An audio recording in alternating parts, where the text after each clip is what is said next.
So here's something that's going to mess with you. The next time someone's trying to convince you of something, pay attention to where they're standing. Not what they're saying, not their hand gestures, not whether they're making eye contact or doing that weird power stance thing they learned from a LinkedIn post. Just notice their position relative to your body. Because it turns out, the physical angle between you and another person is quietly running the entire negotiation, and almost nobody talks about it. If someone walks up and faces you head-on, square shoulders, direct eye contact, your brain does this barely perceptible thing where it goes, "Okay, cool, so we're doing this." It reads the interaction as confrontational, not necessarily aggressive, but oppositional, like a chess match. Two people facing each other is the geometry of disagreement. It's debate club architecture. It's how cops stand during interrogations and how people argue about parking spots. Your body clocks it before your conscious mind even gets the memo. But when someone stands next to you,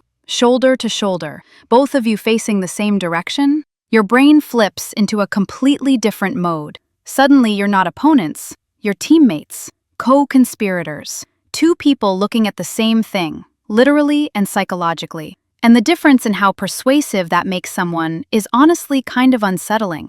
Some researchers actually tested this because apparently the grant money was flowing and someone said, "What if geometry is doing more emotional heavy lifting than words?" They had people try to persuade others in different physical configurations, face-to-face, side-by-side, angled, and the side-by-side setup won, not by a little. People were significantly more likely to agree, to cooperate, to feel warmly about the person next to them. Same words, same arguments, just a different angle. That's it. That's the whole variable. Your deeply complex, supposedly rational brain got hacked by 45 degrees of rotation. And honestly, this makes a disgusting amount of sense when you think about it evolutionarily. For hundreds of thousands of years, if someone was facing you directly, there was a decent chance they were about to hit you with a rock, or challenge you for resources. Or at minimum, they wanted something from you that you probably didn't want to give. Face-to-face meant conflict.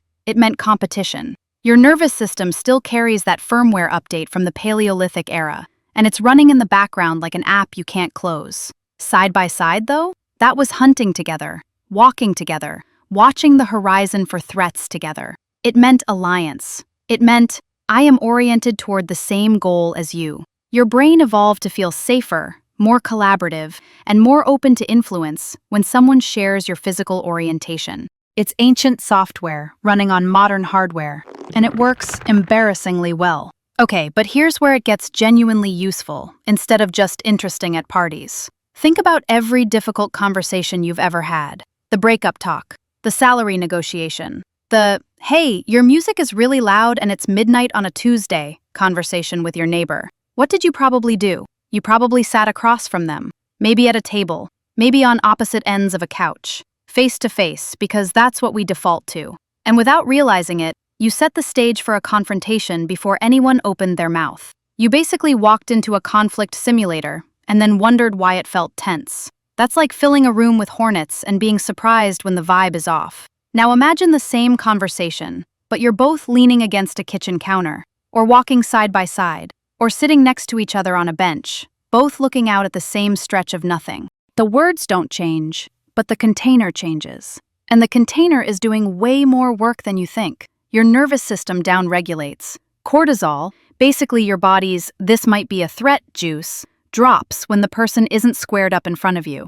Your defenses get quieter. And when defenses get quiet, persuasion walks right in through the front door, wearing a bathrobe like it lives there. This is why walking meetings work so well, by the way. Silicon Valley didn't stumble into that trend by accident. Well, okay. They probably did it first. Some tech bro probably just didn't want to book a conference room. But it stuck because walking meetings put two people side by side, moving in the same direction.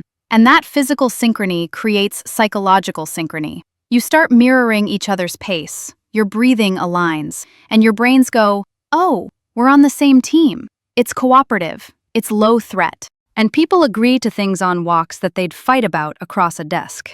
It's honestly unfair. It's like a persuasion cheat code that only requires legs. And this goes deeper than just standing positions. There's this whole body of research on something called the shoulder-to-shoulder effect, and it shows up everywhere once you start looking.